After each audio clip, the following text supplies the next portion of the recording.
Hi, I'm Tom Hess, and I'm here to share with you today some secrets on building speed on the guitar. Now, you probably know a thing or two about what it takes to build some speed on the guitar and how to get faster and to do that in a way that's easier.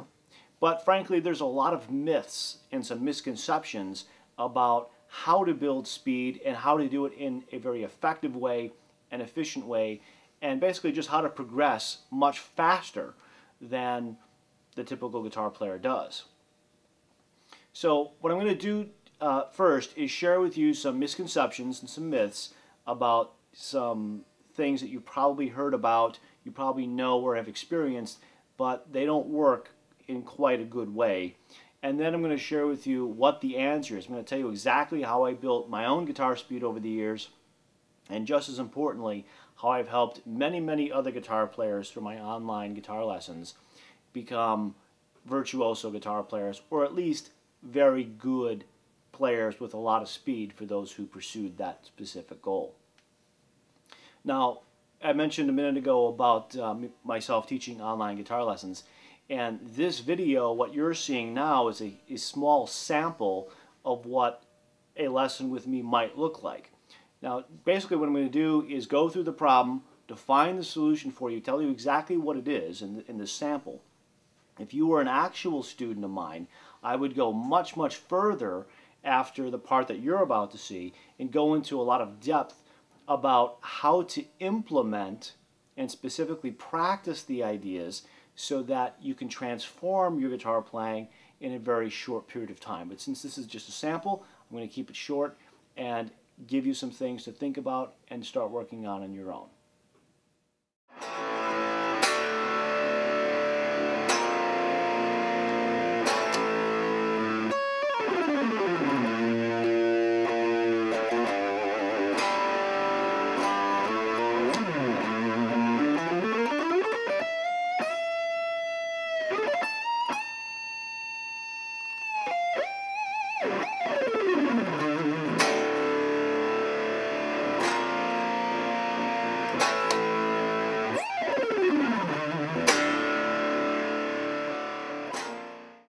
Alright, so let me tell you a little bit about a lot of the common problems that guitar players deal with and the reasons why they struggle in order to build very serious speed on the guitar.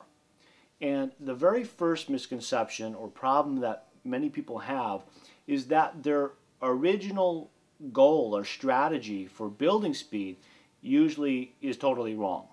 Okay, so what do I mean by that? Well, if your goal is to work on creating faster movements, such as picking faster or moving your fingers faster, you're already on the wrong track, and it will take you much, much longer to build real speed if you are focused on making fast movements. Okay? So that's just let me just lay that groundwork for you to understand. The second thing, or the second problem that a lot of people think, is that if they just practice a lot, they will eventually get faster and faster and faster and faster. And while there is, some truth to that, of course it takes practice time, and the longer you practice, the better you'll get over time. But just because you're practicing, and just because you practice for a long time, doesn't mean that you're going to ever develop serious speed, okay, or serious skills in other ways. It's just like if you wanted to become, like a world famous or a world champion boxer, okay? And if you thought, I'm going to practice boxing and, flinging my arms around like this, and, you got really good at doing this really strong and really fast, you're still not going to be a good boxer because your whole approach to flinging your arms around is not ever going to help you to knock the other guy out. All right, so it's an obvious example, but a lot of people, that's how they attempt building speed on guitar. They just practice and practice and practice, doing it over and over and over again, thinking that they're going to become a virtuoso one day, and then it doesn't happen, and then they say things like, well, I guess I just didn't have the natural talent, or make up all kinds of excuses and reasons why they never got to that high level. Okay? All right, so the next thing that I want to talk to you about is some things that you've probably heard about before.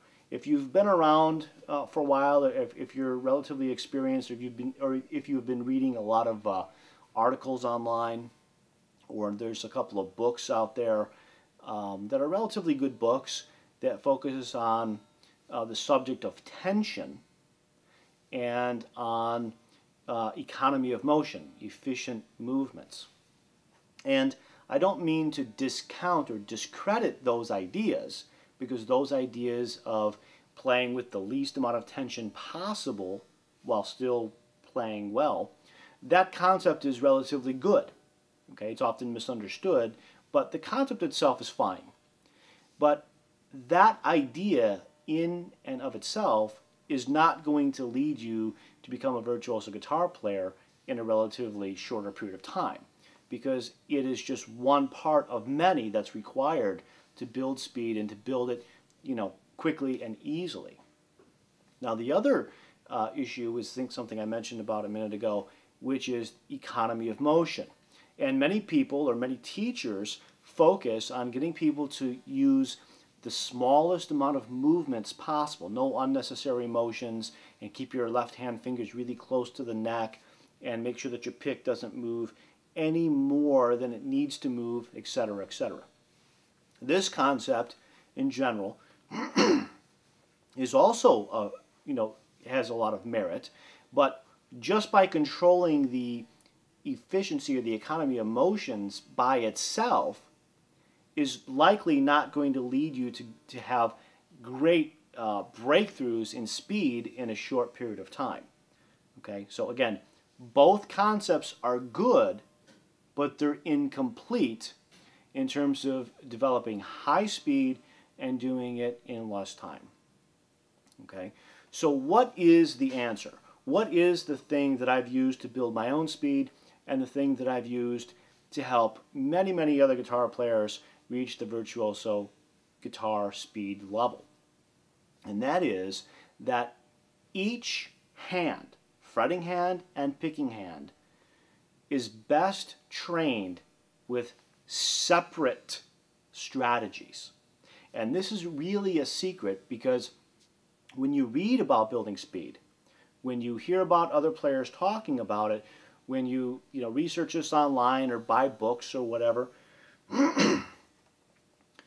very often the author is talking about a single strategy, a single concept, or in some cases you're talking about two concepts, but essentially the process that they take you through or recommend that you go through is the same for both hands.